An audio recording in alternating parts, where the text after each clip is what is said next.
and welcome to the Dynasty Nerds Superflex Rookie Mock Draft Round 2. Picking up where we left off. If you did miss round 1, make sure you go back and check out that video before you check out the second round. We're back with plenty more players. This is a Superflex mock draft, so the quarterbacks are worth more. Before this draft class, we really thought it was going to be a very good class. It's going to have a lot of depth. But after the NFL draft and all the landing spots, it actually got a little bit deeper. Now in the third round, in the second round, you're feeling like you're coming away with a really good player. I am Rich Dotson here with my fellow nerds, Matt O'Hara. Oh, hey. Garrett Price. How's it going? And Nick Whalen. Hey, man. And, of course, we're all with dynastynerds.com, your number one resource for building the ultimate dynasty fantasy football team, home of some of the most accurate rookie rankings in the business. Make sure you check out dynastynerds.com for all your dynasty needs. So let's pick back up, guys, where we left off, and that's pick 13. Doc Mitchell is on the clock, and he selects Henry Ruggs of the Las Vegas Raiders, the first Las Vegas Raider ever selected in the draft and the first wide receiver selected in the draft. I'm probably one of the higher people in the dynasty community on Henry Ruggs because a lot of people want to talk about, well, he didn't produce a lot in that Alabama system, not a high numbers guy. But when I look at Henry Ruggs, I'm looking at an all-around receiver, fastest guy coming out in the draft, really good hands, only dropped 3 balls in his entire career, good after the catch.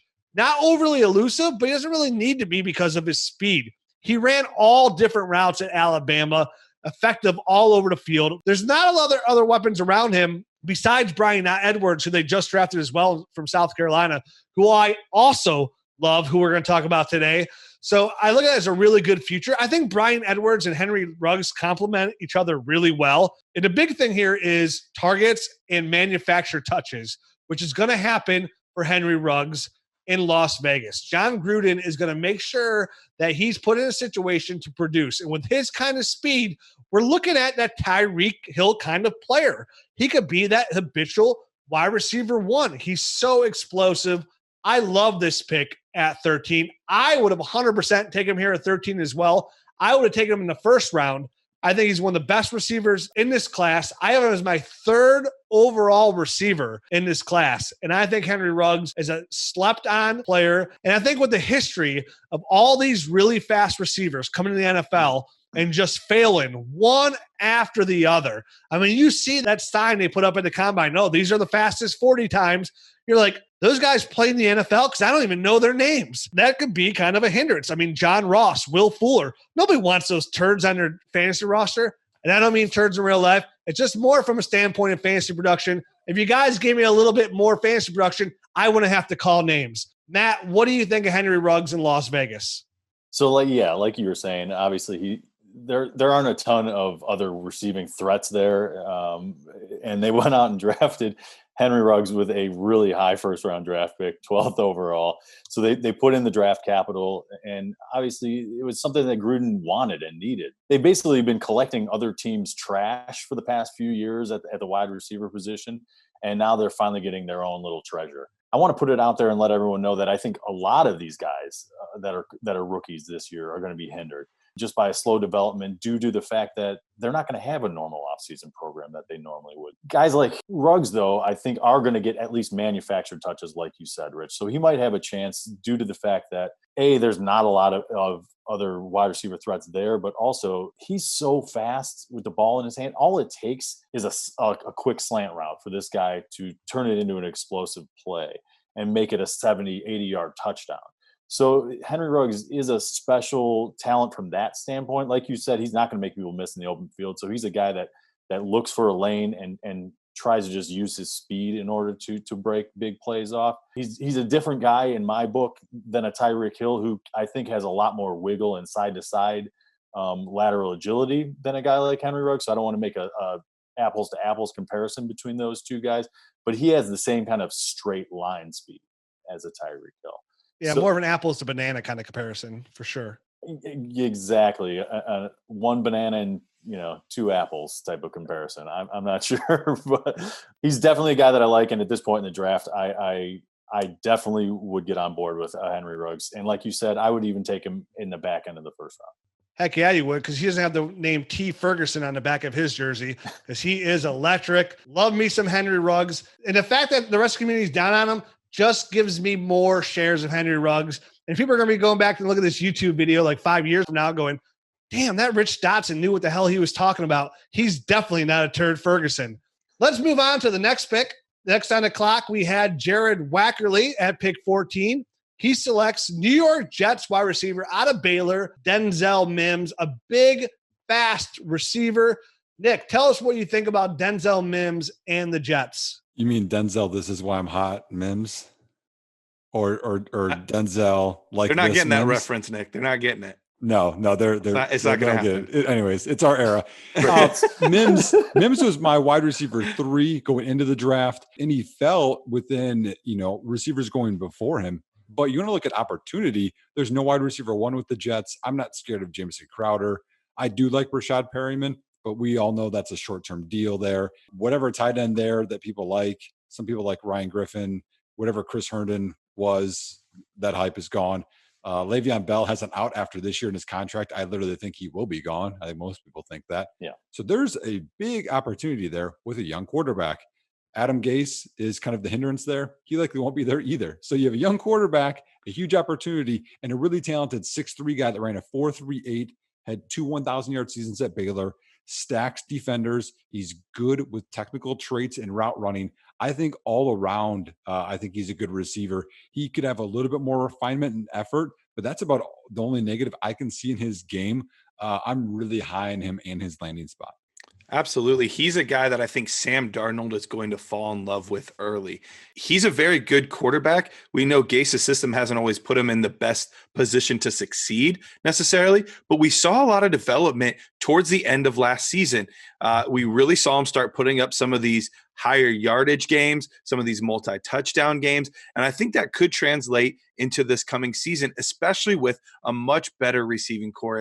And I think Denzel Mims is going to be the guy to lead the charge on that. When you talk about somebody with catch radius, it would be hard for me to find someone in this class that has a better catch radius than Denzel Mims. He's got those long arms. He's an explosive athlete, and it's going to be really hard to overthrow him with that, 4.38 that he ran at the combine.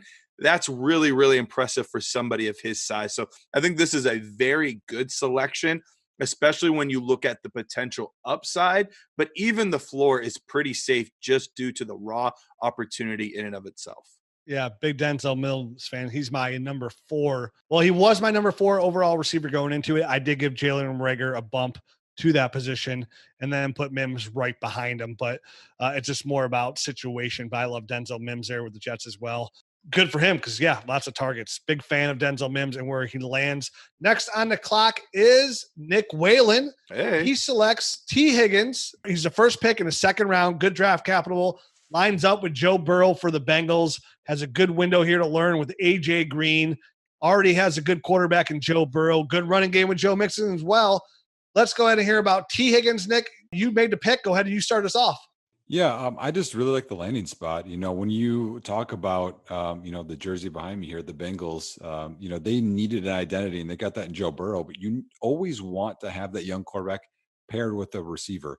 And that's a theme. When you watch the first round of this episode, right, we talked about Dak Prescott with CeeDee Lamb, Jalen Reagor with Carson Wentz. When you can get Burrow and Mims together, they can grow together and then they can have that sustained career for a long time. I mean, when you want to look at the Bengals, Dalton had AJ Green for many years. I know AJ Green's a good player and Dalton, has been very average, but when you pair them together, they're going to get more targets. And I know AJ Green's there. He won't be there long. Tyler Boyd, it's a good story. I think he has some solid fundamental traits. I just don't think he's going to be the guy. They need a guy there. Higgins has good technical traits. I think that his route running is very underrated. He can run on the outside. I don't know how many targets he's going to get, but I think he's going to be at least a wide receiver 2 there. Yeah, and I love that spot for him because this is one of those guys that I see profiling as a future wide receiver 1. And it's going to be a perfect situation with AJ Green kind of in the twilight years of his career. And T. Higgins is going to be able to kind of phase right into that, I believe. And I'm in total agreement with you that Tyler Boyd is, he's a number 2 at best there and likely probably down the line a little bit more. He'll slot more into a wide receiver 3 for that team once they get another guy for him. But love the spot. Love the fact that Joe Burrow and T. Higgins, they were actually able to train together pre-combine and all that kind of stuff. So there's already a little bit of a rapport with those two. And I only see that growing and becoming an even more fruitful marriage, I guess, going down the line. All right. Next on the clock, we have Gage Bridgeford. He selects former Vanderbilt running back Keyshawn Vaughn, goes top of the 3rd round to the Tampa Bay Buccaneers. This is a fantastic landing spot. This is a player that Garrett Price has been big on throughout the entire process from day one before the NFL Combine. He finds himself in a great situation. Garrett, tell us why this is a great draft pick, having Keyshawn Vaughn now paired up with two future Hall of Famers and Rob Gronkowski and Tom Brady to go along with Mike Evans and Chris Godwin. Well, I think Keyshawn Vaughn is one of the most well-rounded running backs, especially that you're going to find in the 2nd round range. I've seen a lot of times where he's actually gone in the 1st round. So to be able to get him in the 2nd round here, I think is actually quite a bit of a value. I would have Keyshawn Vaughn over Cam Akers. My tape score was actually fairly close on both of those players. And I think this landing spot bumps him over top of Cam Akers for me. So he's actually my running back 5, and Cam Akers is my running back 6. Like I said, well-rounded. He developed some in the receiving game. You even saw times that they would be willing to split him out. Very good between the tackles. He's not the biggest guy, but he plays very big. And he actually weighed in better than I thought he was going to at the combine, weighed in at 214 pounds. So I was very excited to see that. Ran the good 40 time with the 4.51. Overall, very good skill set, very good player. And we saw him persevere and get over 1,000 yards 2 seasons in a row with a pretty bad Vanderbilt offense. So very excited for Keyshawn Vaughn to get to be paired up with Tom Brady moving forward. Mm-hmm. Yeah, Vaughn's been a guy I've been high on for a long time too. I mean, in the Devy report, I think I had him RB6 last year going into the season. He's been my RB5 this whole time ahead of Akers. So I'm with you there, Garrett. Really big fan of his game. I think that people that don't watch him, they're really going to underrate the approach he has to the line of scrimmage, his toughness, his decision making. He's a really efficient runner. And yeah, he doesn't run a 4.3 or a 4.4. I think he's a 4.51, 4.52, I think is what his 40 time was, something like that. But it doesn't matter. If you're efficient with your movements, that's good enough. And, as Garrett said, he's not huge, but he's 214, 215, I think, somewhere in there, which is big enough. And when you run hard and you're efficient with your movements, that's efficient enough. And the thing that I like the most with this landing spot is he's the best pass catcher in that backfield. And with Tom Brady, he checks it down. And he's not going to be able to throw deep anymore. And with Evans and Godwin and Gronk and all those weapons, right, you're going to have some opportunities for some underneath throws with a lot of room where Vaughn can take advantage. So this is a pick that's going to help you this year that you can get in the 2nd round here. Like Garrett said, I've seen some in the late 1st. For me, it's not a hype train only based on landing spot. I loved him before the landing spot. Yep. So his game is good. This isn't like a, oh, we're only liking him because of a landing spot, because that happens. And I see that, year in and year out, the Mecole Hardmans, the Paris Campbells last year, you see some of those. He has the game to back it up. Just because he was at Vanderbilt, just because he's a little bit older, doesn't mean he can't play. He can play. As Garrett said, he ran for 1,000 yards twice in the SEC against when his team wasn't very good. I mean, how many great players at Vanderbilt can people really even name? I can only name a couple, right? And I study them all the time. They're not that great. And so they're like, hey, we got to key on that Vaughn guy. And he still produced against LSU, against some of these good teams. So this is a guy you have to pay attention to, especially in PPR leagues, because he's going to catch the ball. Yeah, great value here at 2.6. Anytime you're getting a running back and you could start him, or 2.5, anytime you get a running back and you can start him right away, that's just great value to your dynasty roster as a whole. And again, just great trade bait down the road. Once somebody gets hurt and they're a championship contender, you could turn this into a mid-range 1st round pick next year. That's what's nice about a player like Keyshawn Vaughn. Next on the clock, we have John Dement. He takes Brian Edwards. He also goes to Las Vegas Raiders out of South Carolina. Matt, tell us what you like about Brian Edwards going to the Raiders. Yeah, obviously, Brian Edwards is a polar opposite of a Ruggs, Henry Ruggs, the wide receiver that they took earlier in the year. earlier in the draft. He's 6'2", 212 pounds, so he's much more physically imposing. He's a very good route runner, and he's physical after the catch as well. So where Ruggs is going to try to beat you with speed, a guy like Edwards, he's not going to be afraid to run a guy over and become a lot more physical with him. So I really like him. I like the fit. I like them together as a tandem to really do good things for the Raiders going forward, and finally give Derek Carr some good, useful toys to play with in the passing game. It's not very often where the analytics community and the film community agree on a non-first round guy. But that's basically what we had here with Bryan Edwards. You know, you had the good tape that we saw, maybe not the most explosive player out of all of these guys, but very solid hands, very good route runner, one of the more physically imposing receivers that we have in this class. Not to mention, just to throw this in there for free, one of the best catches I've ever seen in my entire life against Tennessee. If you haven't seen that, go look it up. It's just fun, just for free. I just put that in there.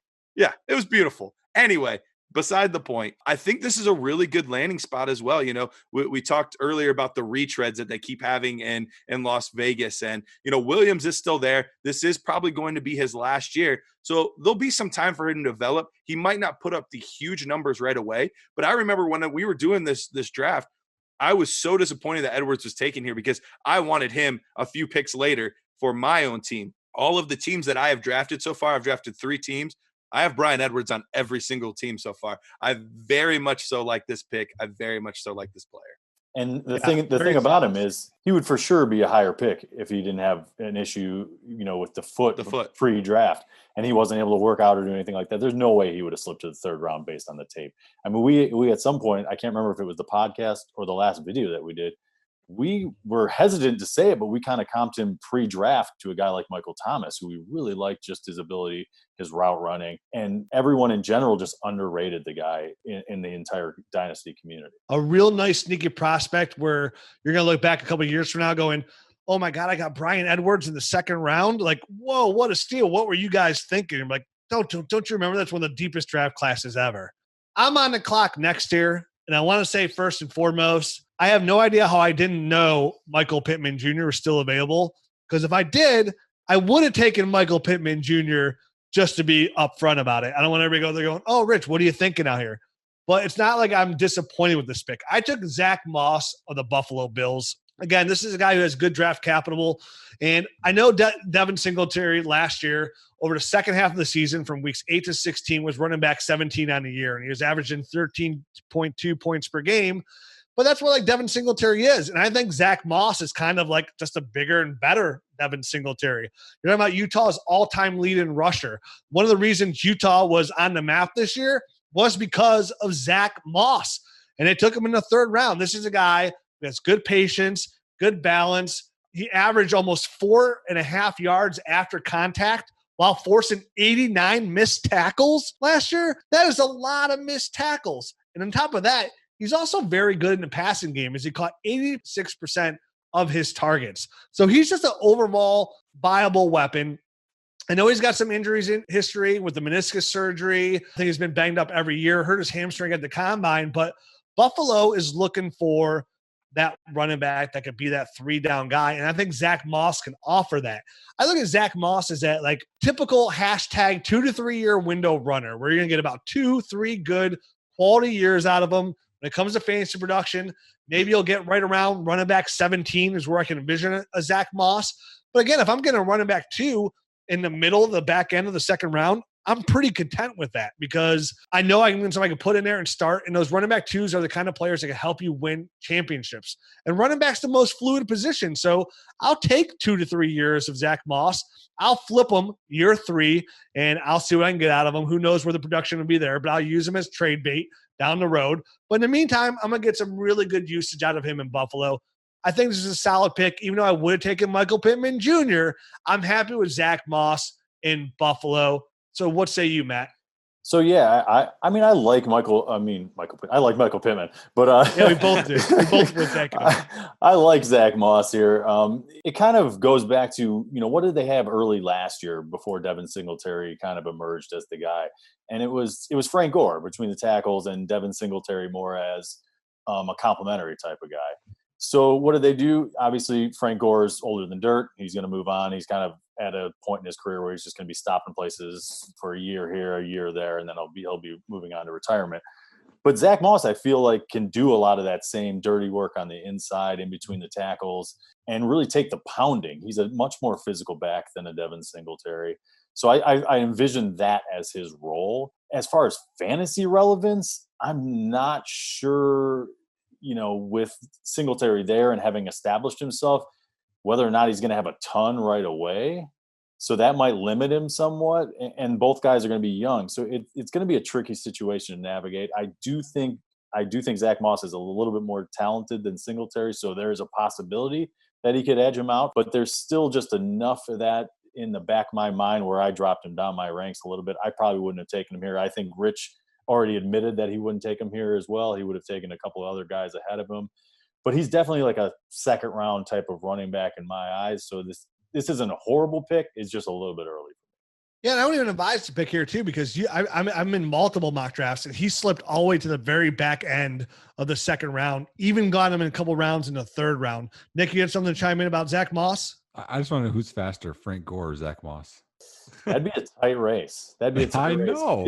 So yeah, he's not a fast guy for sure. He ran the 4.65, which, I mean, there's definitely guys in the NFL that have run that and have operated as lead backs. I mean, so it's fast enough. Point well taken.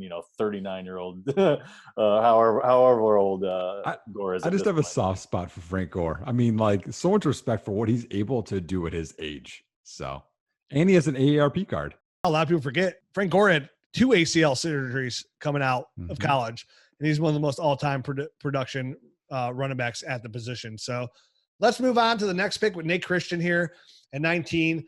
I think this is the player I wish I would have got. This is tremendous value here, getting Michael Pittman Jr.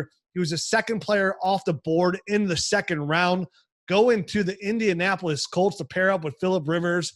Not a lot going on there. Nick, tell our viewers why this is such a fantastic value in getting Michael Pittman for the Colts. Yeah, Nate, first off, way to outsmart Rich, okay, and get a better draft pick here. I like that. The one thing I think that people don't talk about, and we need to, we already took Jonathan Taylor early, right? We agreed that was a great pick where I took him. The Colts decided to take Michael Pittman before Jonathan Taylor. They traded back up, which I think is important. When you see teams trade up to get a player, I think that's important to notice. But they took Pittman, knowing they could lose Taylor potentially. That means they want to use him. That means they see him as a potential wide receiver 1 there. I like his size. For big guys that have effort and can bend and be flexible in ways that big guys normally aren't. And that reminds me of some players that I really like that have produced really well in the NFL. Guys like Cortland Sutton, guys like Brandon Marshall, because they do things before and after the reception that create separation, that create yards. And he has a high effort level, which, sometimes big guys can get lazy and like, whatever, I can just jump ball it. He doesn't do that. And so you saw that when he had to kind of not produce right away at USC, then he had to produce later in that career. So I really like Pittman. I really like this landing spot. I know Rivers isn't there forever, but T.Y. Hilton isn't young either. And Paris Campbell, I don't think as much. Absolutely. I'm very, very high on Michael Pittman. I think you did a great job explaining why he's such a good player. And the other part of it is the opportunity is right for the picking. You mentioned T.Y. Hilton's not there forever.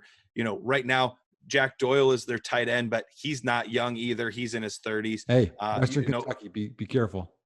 Hey, I don't have anything against Jack Doyle. Good player. I know my boy Rich loves him, but he's not a young puppy. Catching 75 footballs this year. He might. Yeah. He might. And then the only other guy really of note there is Paris Campbell. And, it's very early, but he's been disappointing. And he doesn't profile as a true X receiver either. He would be much more productive out of the slot. So I think the Michael Pittman role is prime for the taking. I think he'll get peppered with targets over the course of his career.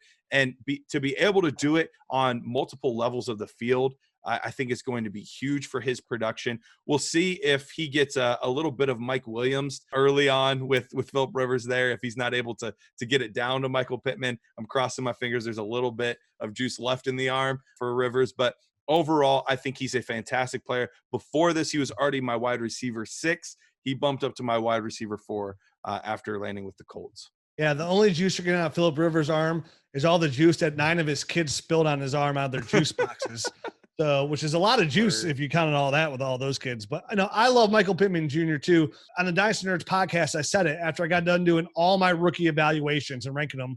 The first thing I said in the last show was going, all right, now that I'm finally done with everything, the one thing I want to say first and foremost is I had Michael Pittman Jr. too low in my rankings after it's all said and done. I just didn't show him enough respect, and I still feel that way. And you could even argue that he's a slightly more physical T. Higgins, essentially, who went already before him in another good spot. So I like this pick a lot. I definitely would have taken him over Zach Moss, and I might have even taken him a little bit higher in this draft as well. So I think this is tremendous value in getting Michael Pittman here. Next on the clock is Phil Pennington. He takes a first-round receiver. Brandon Ayuk out of Arizona State goes in the first round to the San Francisco 49ers. This is a really good matchup. They're looking for speed to go across Deebo Samuel, and they got it in Brandon Ayuk. Nick, tell them why the 49ers got a good one in Brandon Ayuk.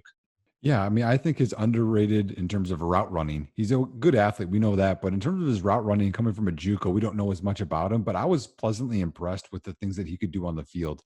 You had mentioned with the Deebo Samuel, they're kind of the same guy. You have a guy that's really athletic, good after the reception. I think they're going to use him on screens, on reverses, crossing patterns down the field. They can use him kind of interchangeably, and I think that makes their offense unpredictable, which is exactly what they want. They want a couple tight ends in there, a couple of receivers that can kind of do everything, and it's really going to make their offense tough to defend. He has those super long arms. They showed that stat during the draft. That's crazy. They're like, 1 inch less wingspan than Calvin Johnson? What is that? He's only 5'11". He's got an 80-inch wingspan. It's insane. It's like he could stand and probably dunk or something. I'm kidding. But so I really like the player in terms of targets and stuff like that. I don't know what his ceiling is going to be there. I know Emmanuel Sanders had some play there. Kittle's going to get his, but he's a first-round pick wide receiver, and we're sitting here, and it's pick 20.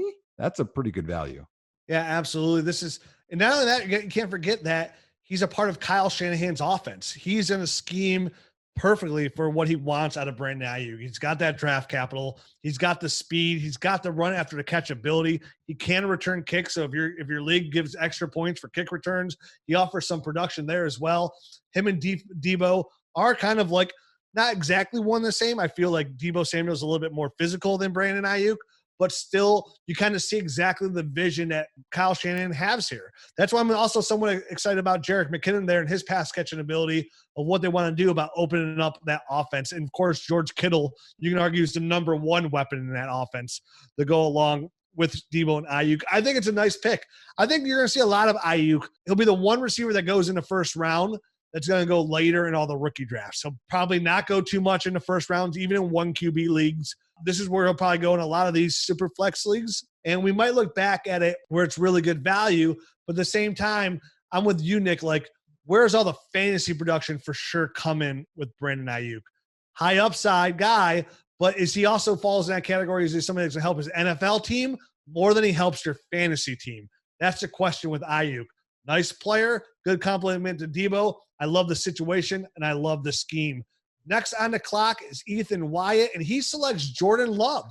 Kind of probably one of the most surprising picks of the NFL draft. The Packers trade up in the first round to draft Aaron Rodgers' heir apparent.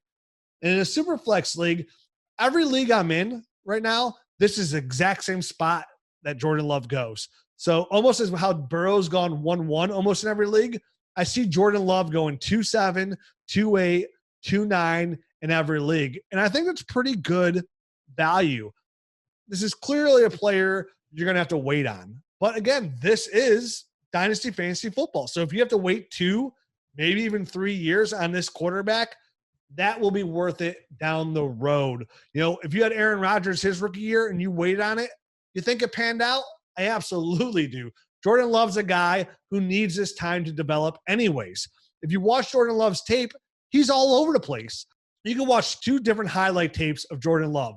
One of his highlights and one of his lowlights. And if you watch the highlights, you're like, dude, this guy could be almost like the next Pat Mahomes. He's got a great arm. Look at him sling it. And then you watch the lowlights and you're like, this guy couldn't even make a CLF roster. Who's he throwing the ball to? He just missed that quick quick slant. That's the easiest pass you can make in the NFL or football. And he just overthrew his receiver. He looks like Brandon Whedon out there. What's going on? So with him sitting there learning behind Aaron Rodgers in that system, it's going to be really good for Jordan Love instead of throwing him out to the wolves. So this is actually for him a really good situation for him to sit back and learn, which when it comes time to him playing, it's going to be really beneficial for your dynasty team. Because listen, he was taken in the first round, so he is going to get a chance. He's going to get an opportunity eventually. So you're going to have a young quarterback on your dynasty roster that you got in the late second round, as long as you can show a little bit of patience.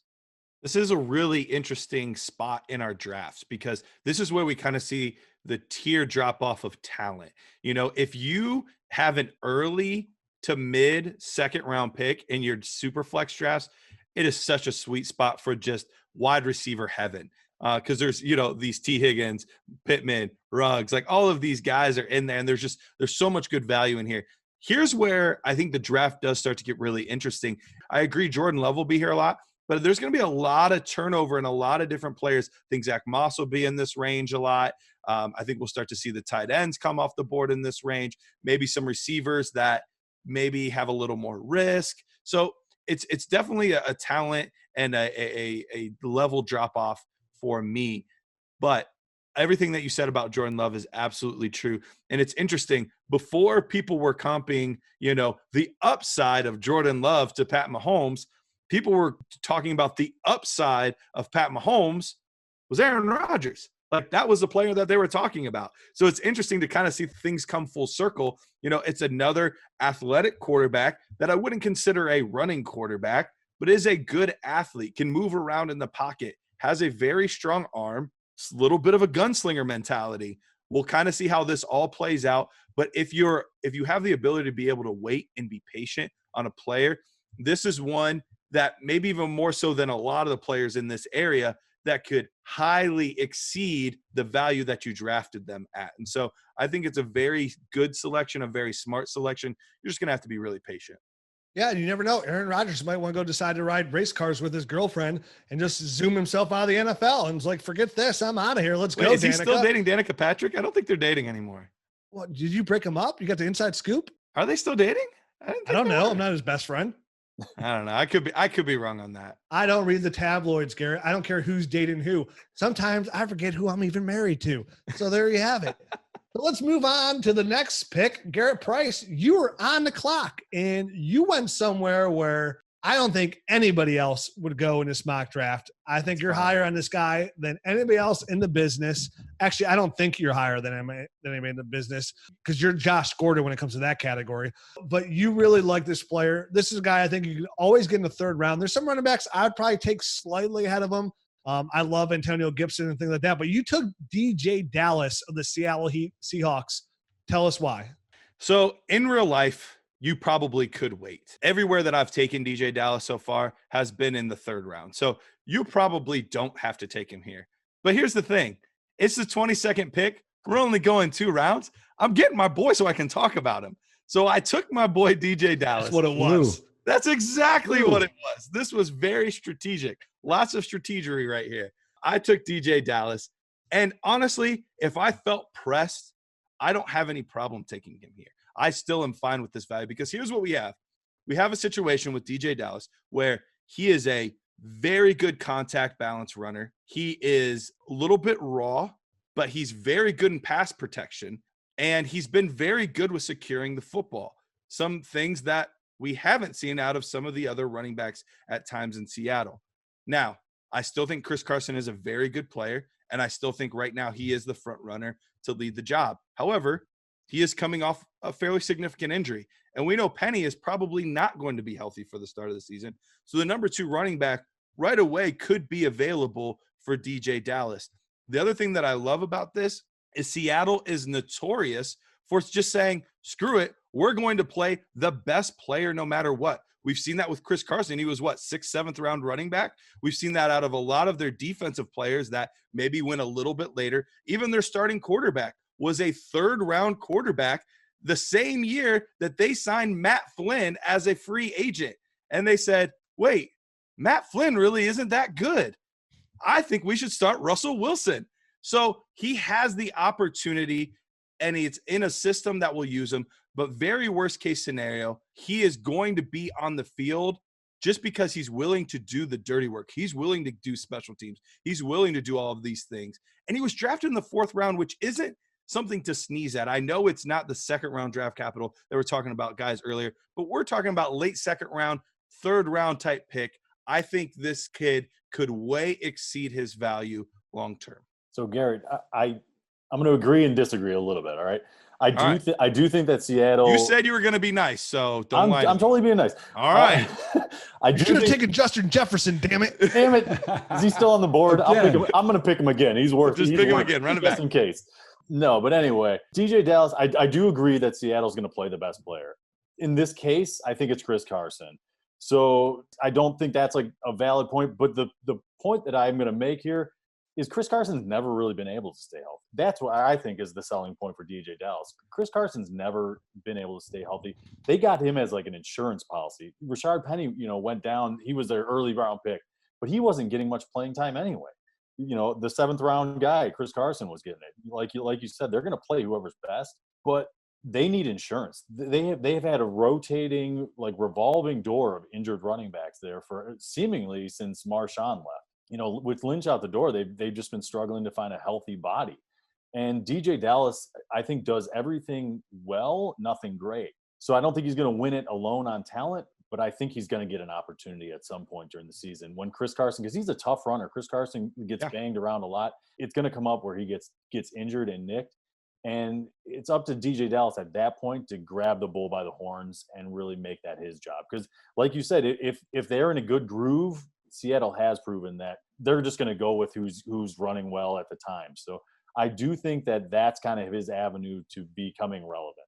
Well, and the last thing I forgot to mention is this is the last year of Carson's deal. So I doubt that they spend big money to bring him back. That's the other potential avenue as well. There you go. Yeah, I didn't even know that. So yeah.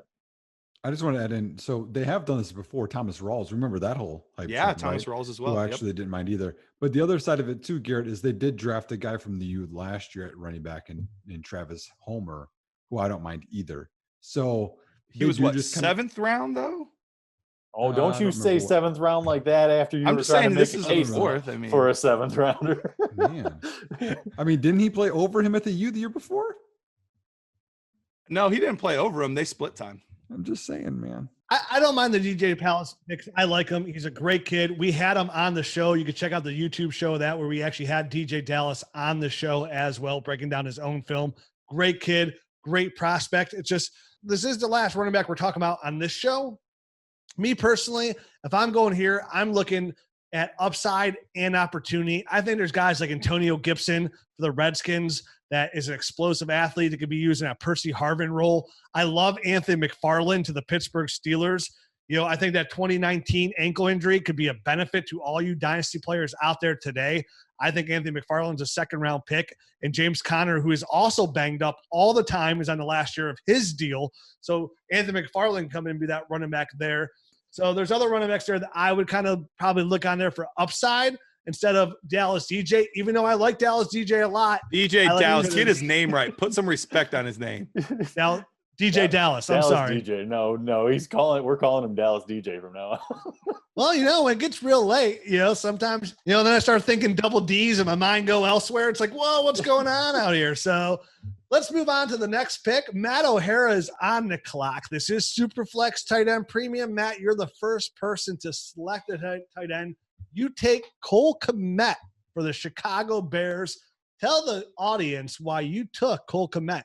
I mean, obviously at this point in the draft, the talent's starting to dwindle just a little bit at some of these other positions, the wide receiver, obviously the quarterback, and even the running back. It's starting to get a little dicey as well. So instead of taking the 7th, 8th best rated guy at a different position, I'm going to go ahead out and take the top rated tight end, the guy that the Bears spent a high 2nd round draft pick on.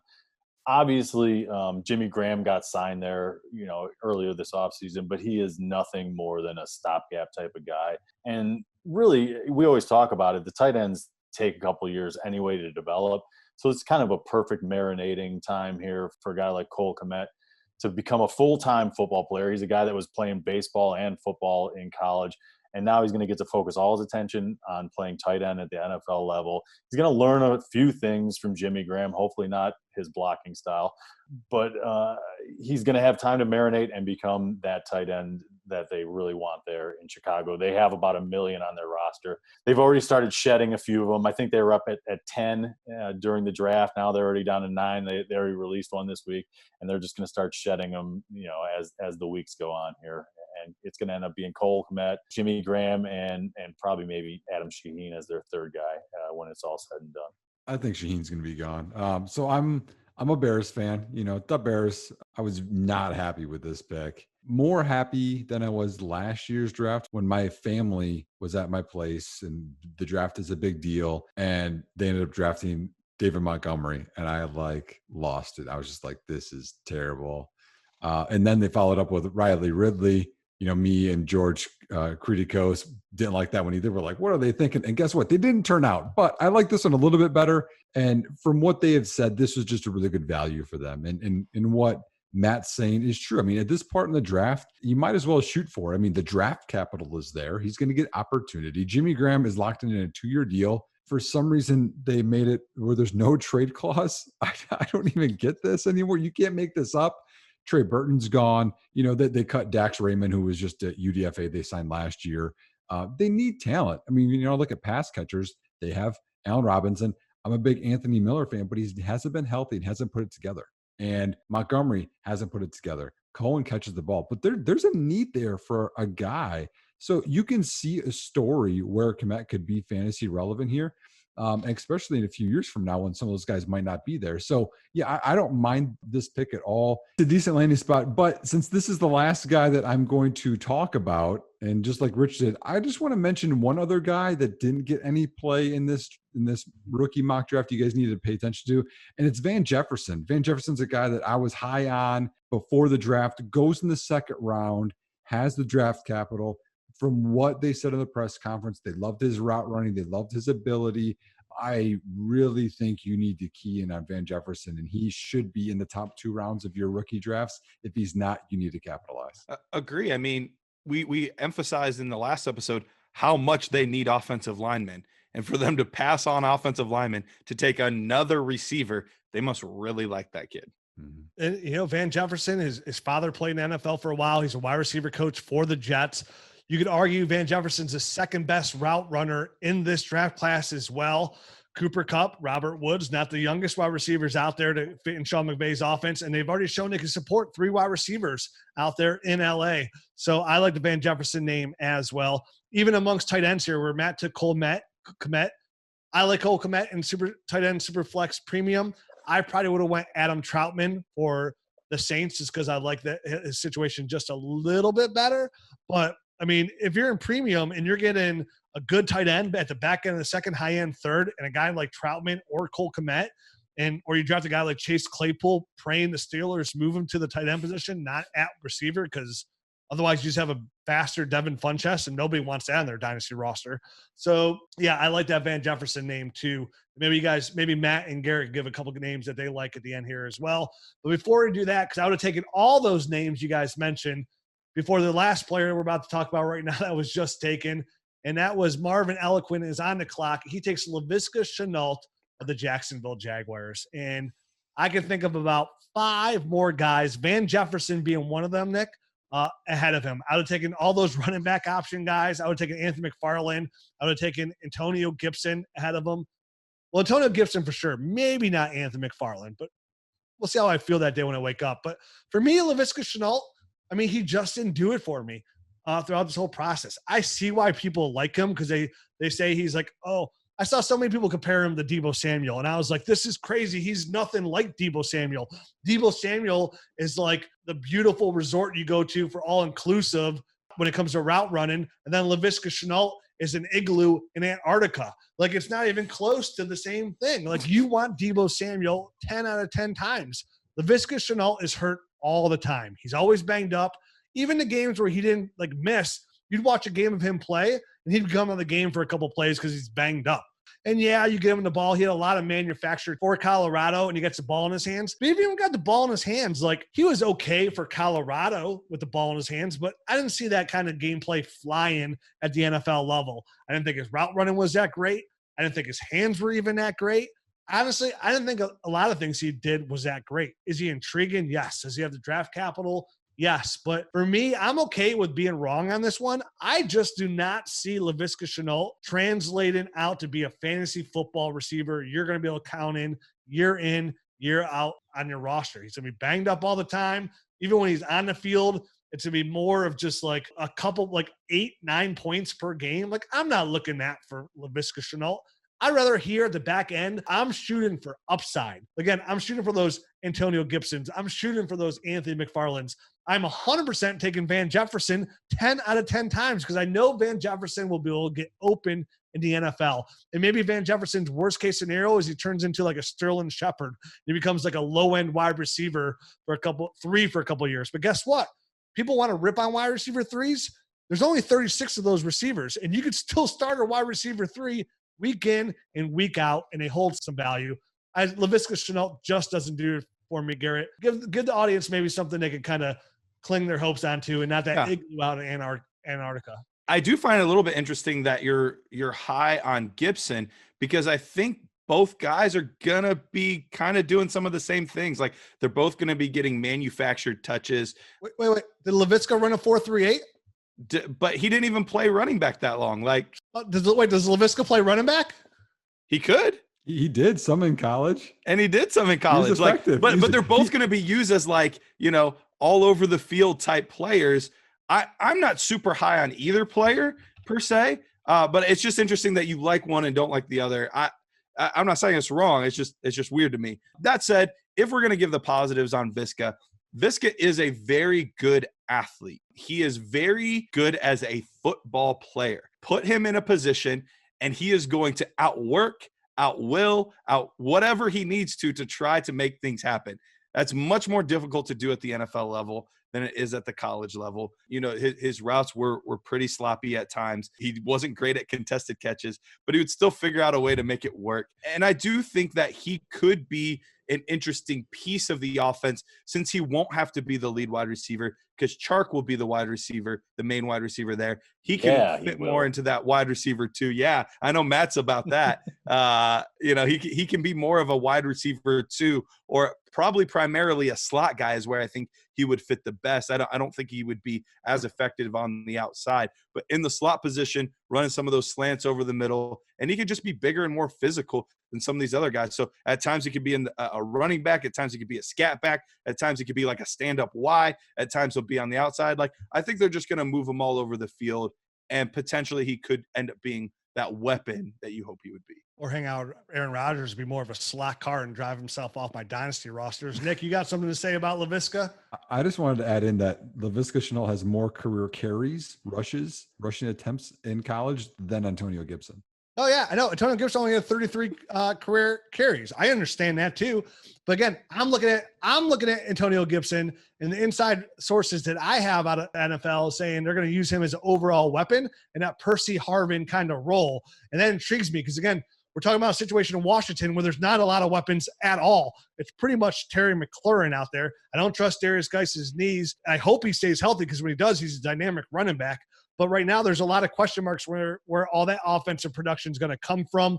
So I look at Antonio Gibson to be that weapon. Can I ask something? So yeah. Gibson's what, 230, 225?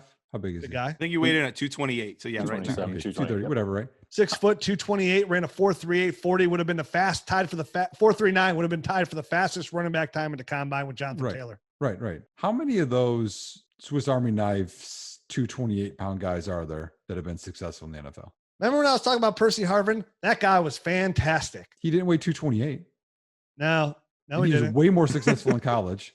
Cordell Patterson didn't make it. Let me tell you about the 3 games that Cordero Patterson had of fantasy football production.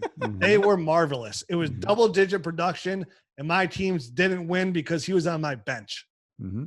Yeah, so like to me, I just think that we're trying to paint a story for Antonio Gibson of like only upside. And there's so much more downside, and there's so much more. He was 4th in his team in carries in college, much less this last season. I mean, that's Memphis. That's not the NFL. I think, there's a couple of really bad tackling highlights that happened to him. Yeah, he's big. Yeah, he's fast. But man, he's like almost more Mario Fannin to me than he's going to be this great fantasy asset. And that's fine. Because again, I'm not going to stand on a podium for him because we're I'm talking about the third round here. So I'm not going to sit here and stand on a podium. I'm just telling you, when I'm sitting here, I'm starting to look upside. And I already mentioned I would have taken Van Jefferson ahead of him. So that's another guy. All right. I still like Anthony McFarland as well. So we're talking about what we're talking about really here is like the top end of the third round. So like 3-4, 3-5, 3-6 is where I start to like him. And Laviska just starts to fall for me personally around that 3-7, 3-8 range. Again, for me personally, Matt, give us a guy that you like that didn't make this third round that you feel is like, wow, like I can't believe he's not in the third round. Just give us a guy. Honestly, I don't have anyone. I'm looking right down my rankings, and Van Jefferson was the one guy that was in my second round that didn't get picked. So wow. It's really going pretty much chalked on my list. Well, I hope you guys wrote that down and wrote those for your notes, for your dynasty notes, because Matt just blew you away with that hot take. I can make something up if you want, but I'm going right down my list. Make it up. We're here. No, we're here. We're here. I mean, we did mention a lot of names. We're just here for honest takes. We're not here for hot takes. We're here to make your dynasty team better. We're not going to say something just because we're hoping it's going to get clicks, more followers, or likes. We have one goal here and one goal only, and that's to make your dynasty team better. And the only way we can do that is by telling you the truth. Because the more we're right, more times you're going to tune back in to check out what we're saying. And we have a history here at Dynasty Nerds of over 7 years of giving out the most accurate rookie information in the business. And if you don't believe us, just go back and look at all our rookie content that we did. It's all available anywhere you can find a podcast. And if you look at our rookie rankings compared to other people's rankings, where they were telling you to go right, we were telling you to go left. People were taking Jamal Williams in the first round. We said that wasn't a good idea. You should take Aaron Jones. Don't draft Samaje Perine. Don't draft Will Fuller. So, Garrett, do you have a guy, just one guy in the third that you're surprised down here? I know you gave a couple names, then we'll wrap this up. One guy that is kind of right on that fringe that I think I'm probably a tad bit higher on than some others is Antonio Gandy-Golden. He came in as my 11th receiver pre-draft. And then I think this is a really good situation that he landed in Washington because, like you mentioned before, there's nobody to do anything there. They still haven't even figured out the tight end position. The only guy they brought in was Thaddeus Moss as an unrestricted free agent, which I don't know that that's going to stick. And so right now it's basically you have Terry McLaurin on the outside, you have Sims in the slot, and then it's going to be up to Harmon and Antonio Gandy-Golden as to who can win that spot. I really like Antonio Gandy-Golden, and I think especially if they use him at times in that stand-up Y type role, I think he could be extremely effective. Very, very strong player. So he's a guy that I would be tempted to take at the end of the second round over a couple of these guys, especially in a 1QB league. There you guys have it. That's the Dynasty Nerd staff Superflex second round mock draft. I'm sure there's tons of players out there that you thought should have been included in this mock draft. Make sure you comment below and give your explanation on that player that you thought should go in the second round to help all our viewers as well, and why. Make sure you hit that like button. And of course, make sure you hit that subscribe button to catch all the other Dynasty content we have coming for you, not only this summer, but all year long. Because just like Dynasty, this is 365. We're here all day, every day to make your team better. We'll talk to you soon, Nerd Herd.